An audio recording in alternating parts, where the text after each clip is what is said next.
Here in Israel, we came across an incredible story. A story of people who, against all odds, came together to work for a common goal. Our story starts in Nazareth, a city of great religious significance and beauty. Amongst the spectacular buildings that are behind me, up on the top of the hill, you can just make out the gold dome of the Greek Orthodox Church. A bit further over, that's the Mensa Christi Franciscan Church. And as we scan around, this is the minaret of the White Mosque that they've currently let us film from the rooftops of. And then you can see various domes, various churches, until you come round to this beautiful building. This is the Basilica of the Annunciation. This exterior beauty hides a dark history, particularly since 1948 and the establishment of the State of Israel. My father, my grandfather, they were very wealthy people. They lost all their lands in 1948. Now I don't have 1 acre to give to my daughter. I can't have 2 passports, but almost every Jew has 2 passports. He has his Israeli passport and his Russian passport or his Polish passport, or he will go to the Arab world to see my family, and I can't go there to see them. Is it discrimination or not? And if I will ask for my Palestinian passport, they will tell me, go and live in Palestine. Every couple of years, we have another crisis, blood, people die. It's very hard for us. Sadly, animosity as a result of these difficulties has led to physical violence and attacks on individuals. Kay Wilson was the victim of exactly this. Talking about problems, there was a period not so long ago when you had a few issues and something happened. Can you tell us about that? You know, you're British, right? Yes. You're the master of the understatement. So 3 years ago, I'm a registered Israeli tour guide, and I took a friend of mine on a hike, and we were accosted by 2 terrorists, and there we are held at knife point. They bound us with our shoelaces, they gagged us.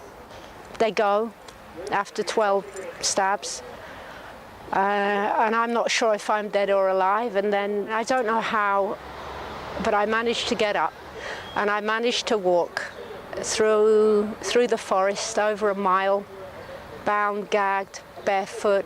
I had 30 broken bones, and I got to a family of Israelis there, and they alerted the police, and I was hospitalized. And Christine Lucan was found dead shortly after in the area of the forest.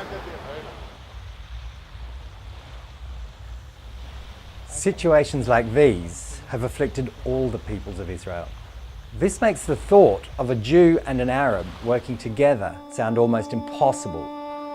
Yet, it was in this fraught social context that Maas Anon, a Jewish man, came knocking on the door of the Azars, a Palestinian Arab family, proposing an audacious plan to convert their derelict family home into a guest house. The reaction he got was not quite what he was expecting. But I was very honest. I looked at him and I told him, excuse me, who sent you? And then he said, what do you mean? I told him, I don't know, the CIA, the FBI, who sent you to Nazareth? And he said, nobody sent me. And I said, no, tell me the truth. Why you want to open your business in Nazareth? So she told me Nazareth is very dangerous and no tourists will want to go to the old city. And you are Jewish, like it's dangerous for you. He said, yes, so what? I told him, what so what? First of all, nobody will support you. And second thing is no one dares to go there. It's a very dangerous place. It's full of drugs, dark in the night, stinky, dirty, people get drunk all the time, you have fights on the streets, and all the shops are closed.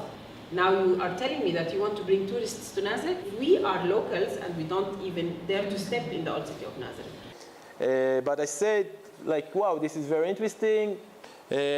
Coming down from Soraida office, I was able to find this courtyard. Through the window, I could look inside and see the ceiling and all the dust and trash on the floor. But I say, wow, like this can be a unique guest house. And I stopped looking. I felt that minute that this man is a little bit abnormal, you know. He has a fantasy, and I told him, do you have money? And he said, no, not one penny. I looked at him and I said, Maoz, if you insist, forget about the family. You look for another family, because it's not the family that would cooperate with you. And I have nothing against you, with full respect, but because you're a Jew. So she told me, it's our personal property, we will never give it to you. But I said, like, wow, this is very interesting. And I got her mother's phone number. She was in charge for the real estate. And I contacted Soraida's mother, the daughter of Fauzi Azar. And the first, like just on the phone, after a few seconds, she told me, you Jewish people, you took all our land. Now you want me to give you my parents' house? Are you insane? So I told her, look, it wasn't me personally. Let's have a coffee together. Nothing wrong, no harm will come from that.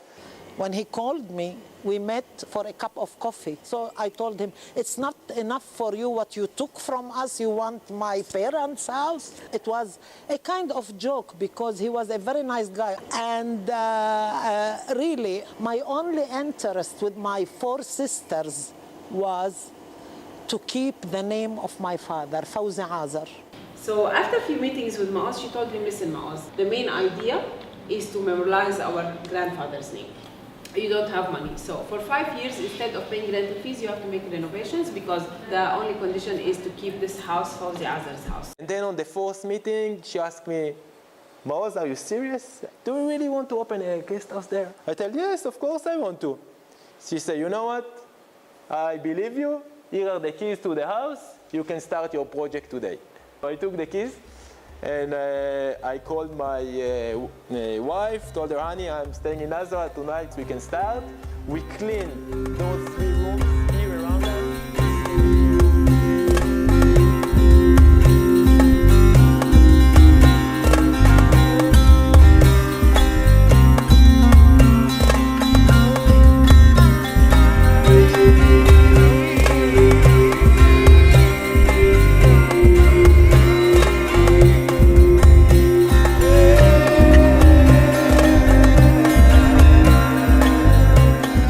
And Sunday morning, we open. Yeah.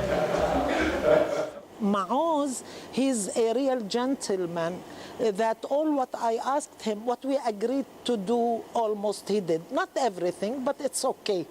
More than 70%. He did not change my life. He changed the life of Nazareth Old City. How does it feel to be pivotal in that change? It's feeling lucky. I'm feeling lucky. I'm feeling lucky. I had the chance to be here at the right timing, when the town was ready and I was ready, and to be part of this amazing change that going over Nazareth and even beyond. You know, there's a good quote from the Bible that is, can anything good come from Nazareth? What would your answer be? Again, my answer is all around us. My answer is the beautiful inn. My answer is the 7 other guest houses around us. My answer is the Renaissance. Without this man, this house won't be maybe existing now. It would have collapsed anytime. For 15 to 17 years, it was closed. Nobody thought to come back here. Me, the family, Maoz, we say it's a miracle that this house is still existing and it's open. And that we, as Fauzi Azar Inn, survived till today. It's not easy. It's not easy in an area that it was abandoned for a long time. For me, this house is open because I want every day that locals like me, like my sister, like my cousin, like my friend, like the citizens in Nazareth to come and to see this house open and to come and to have this opportunity to drink something and sit here and remember all those memories of the old days of the market. Your daughter is now the manager of the guest house. How does that make you feel? The presence of Soraida as the granddaughter of Fauzi Azar, it gives all this project another meaning of love, of giving, of hugging the others. And that's about how close the Muslims and Christians are inside the city of Nazareth. There is no separation here, okay? I love that.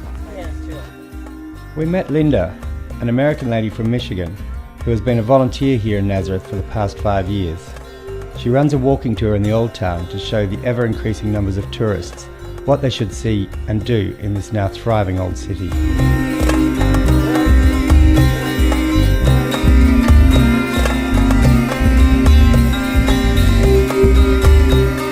She also shares with us stories of others from different backgrounds who are working together side by side for the benefit of the community.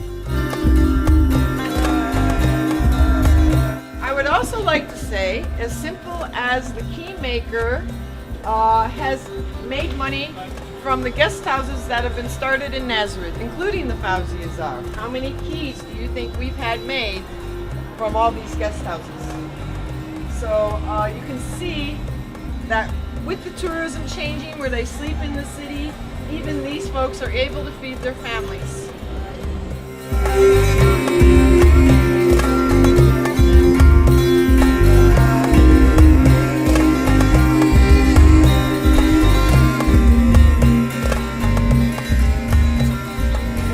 Everybody, this is Abu Anas Muhammad. He's a very, very good friend of mine. He's the Imam of the White Mosque. Only friend, just a friend. Just friends. We believe most the problem in the world, we can find solution when we sit together, when we listen each to the other by dialogue. Now, in 1914, Wassam's grandpa started this shop when he was a young guy. And he started it so that his friends could play backgammon and cards together back here. Now, what's very interesting is they told me that we have our Jewish pals that come in to play with us on Friday and Saturdays still too. So the Jewish folks come in to play with their Arab friends. So this has been a peace project for 100 years. The 100-year anniversary is this year.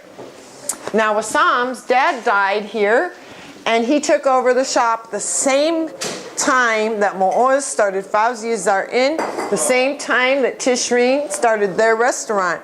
He is your fourth young entrepreneur that watched the city of Nazareth start to come back up in tourism.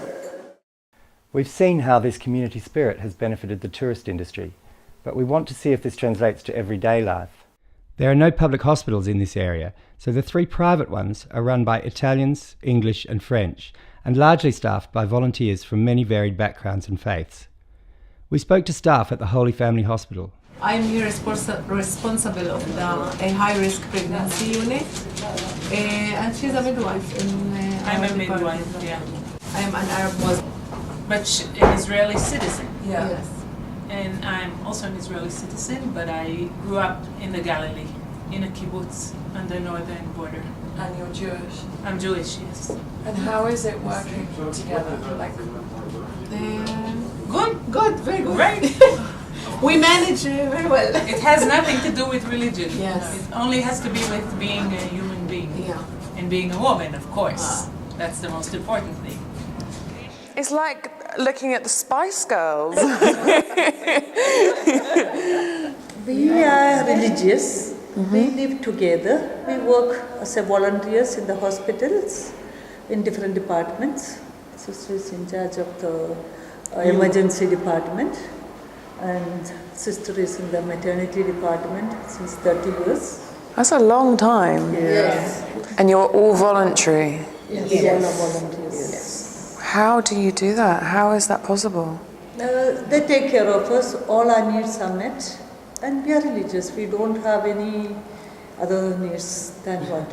And we work with Muslims, Jewish and Christians. There is no difference. We work all together. We cooperate each other. We don't show any difference. So it makes no difference what religion anybody comes from. Even we get patients from what's that called, Palestine area. We care for them. It's because you're good people. Israel is made up of many different races and religions. Although it is easy to generalize in terms of Arab or Jewish, there are Muslim, Jewish and Christian Arabs, along with Jews from all over the world. You know, why I asked you to come to the hospital, to see that we live here, Indian, Italian, Jews, Arab, Muslim, Christian, Cherkessi, I'm looking, I'm dealing with you as a human being, not as from where you are. Nazareth, our lovely town, is very important to Christians all over the world. So I'm asking God to protect Nazareth and to keep all the churches, hospitals, schools, all the congregation safe. And I'm praying for the Nazarene people to belong more to these congregations. Do you believe that God is going to help you in your situation here? Sure, this is our only help, our only hope. And if you lose the hope, you lose everything. I accept the other as a human being. He must accept me. I don't want to hear any more about this conflict. I'm sad. I'm worried for my grandchildren, for my children, for my grandchildren. It's too much. It's too much. Odette's feelings have clearly softened towards the Israelis since the events of 1948. However, her concerns for her grandchildren and generations to come are still very real. Alex decided to speak to Abdallah, her grandson, who is 13, and we caught up with him at the Nazareth Baptist School to find out his views. Your accent, you've got a fantastic English accent. Thank you very much. We're in Nazareth right now. Yes, we are. Do you like Nazareth? Yes, I think it's a magical place. It's the holy place. It's really related with God, you know. First of all, Jesus was raised here for some time, and we have the Basilica Church where Mary got to talk with the angel Gabriel. And I think it's a magical place even for its sites. I mean, you have the White Mosque and the Basilica Church. It's amazing, yeah. Some say it's better to be Catholic and some say it's better to be Orthodox. But I say, what's the difference? It's just, no, nothing's the difference except for the holidays. I mean, it's 1 week or 2 weeks later. You're Christian? Yes, I am. And so some of them are Christian? Muslims. You have Jewish friends? Yeah, lots of them. We play soccer together when my brother has soccer lessons. So we go to the playing ground and play like 2-on-2, 5-on-5, how much there is. It's not about the politics, it's not about the Muslims or Christians. It doesn't matter. I have Muslims more than Christian friends. I really love Muslims. They're so nice and they're so how do you say it?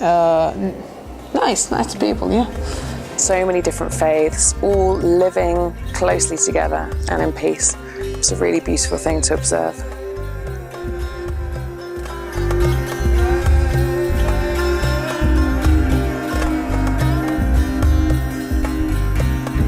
We've seen many inspiring examples of Arab-Jewish cooperation, but we wanted to hear a Jewish perspective. Bartzi was born in Israel, but has lived in the US, Britain and even New Zealand. 3 years ago, she moved back to her homeland, and we caught up with her here. We noticed that here in Jerusalem particularly, there is a lot of security, a lot of police around, and for me, I don't know that I would want to live in a state that was constantly under turmoil and under conflict. How do you feel about that? How do you feel about being constantly under threat? We learn to live with it. Again, I'll use my mother's wisdom. She said a person has to sleep with a problem one night and he gets used to it. But that's not the reality, because we do exist together, we live together, and we learn to respect each other, and we learn to appreciate each other. So on a day-to-day basis, there's really no fear of annihilation, there's no fear of threat. It probably gets magnified by the media overseas. But when you live here, you live a normal life pretty much. Sure. So we hear people talking about apartheid in Israel. You don't think that that's the case? We have to understand there's a difference in terminology here. Apartheid is, I use apartheid and discrimination. Apartheid is something that is embedded in policy, in law. Discrimination is something that is embedded in human nature. In Israel, we don't have any policies, no government rules, nothing in our law that says if you're not Jewish, you cannot do such and such thing, you cannot go to these beaches, you cannot enter these malls, or you cannot use these public toilets. There is no such thing. However, we're human beings just like anybody else, and we do discriminate.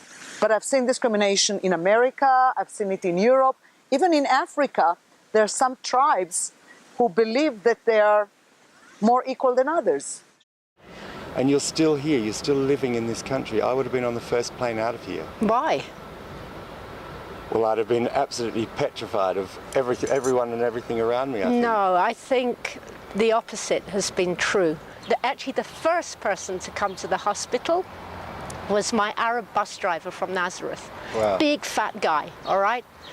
And he brings his bus and he brings his whole family. And I'm lying there in the hospital dying. And he walks in and he's dressed up and he says, "Kay, I got you cake." And I thought, I don't know if I need cake now. You know?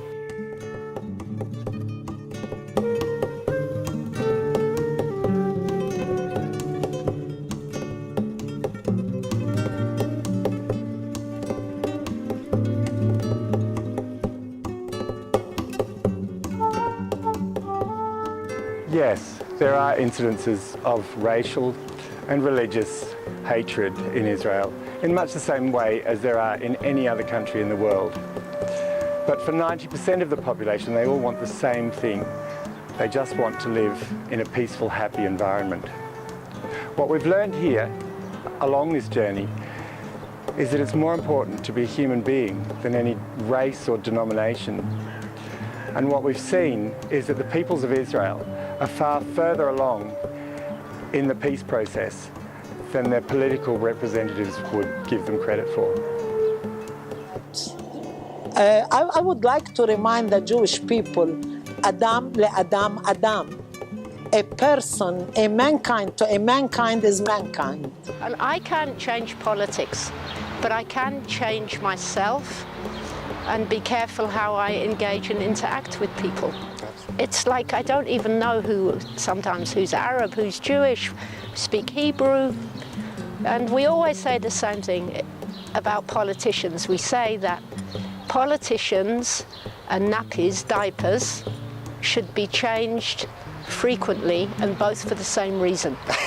And if we start slow by slow with this generation in their school to bring them here and to explain to them about the history of Nazareth and to make tours in the old city of Nazareth, then I think these students will be grown up and they would love to come back here and maybe start new things here. I love this country. Whoever knows me, I express it in my books, I express it in my articles, and when I lecture, I want to make sure that there is a future that my children, great-grandchildren, will not have to go through what my parents did.